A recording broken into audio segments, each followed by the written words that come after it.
career consultant with career analysts. I'm going to talk to you today about how to get into various careers. This is how to become an insurance underwriter. Insurance underwriters decide whether to accept an application for insurance. They would look at the risk involved and decide whether they wanted to take on the whole risk or whether they perhaps wanted to reinsure and share it with another insurance company. So insurance underwriters can specialise in certain fields like motor insurance, home policies, commercial insurance, etc. Or, they might specialise in health assurance, as it's known, and risk associated with that. They may decide to accept the application under standard terms.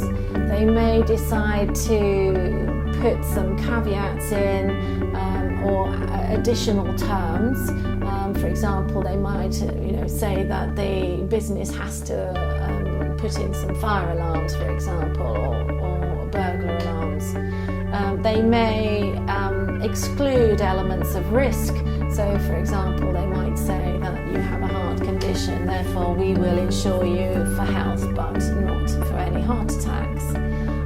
And they may, as I say, decide to share the risk with another company or perhaps even take a share of the risk that they're offering.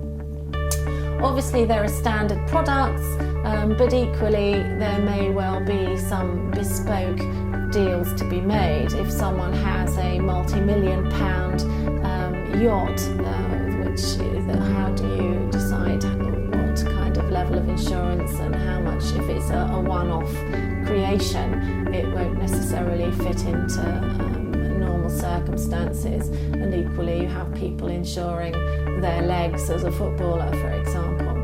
So insurance underwriters are looking at the statistical evidence, actuarial information, and making decisions based on that. So you need to be numerate and you need to be able to understand statistical data.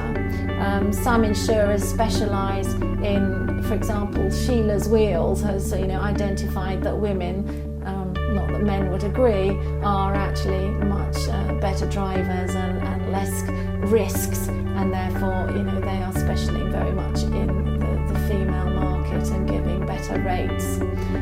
So it's a decision. You need to be able to analyse the situation. You need to be able to make an informed decision as to whether or not this is an acceptable risk in insurance terms. It is possible to enter at lower levels and work up from lower level administrative roles into more senior roles in underwriting.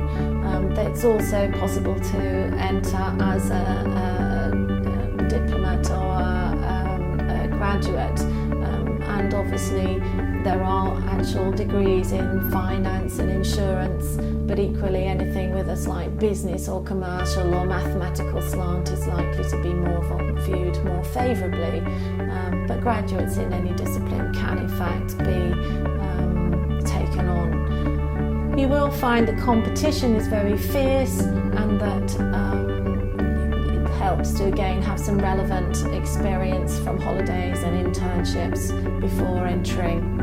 There are professional insurance bodies like the Chartered Institute of Insurance and Risk Management, and also Lloyd's of London qualifications, which the employer may well encourage you to take once or during your 2-year training as a graduate trainee. So professional qualifications are encouraged. So that is how to become an insurance underwriter.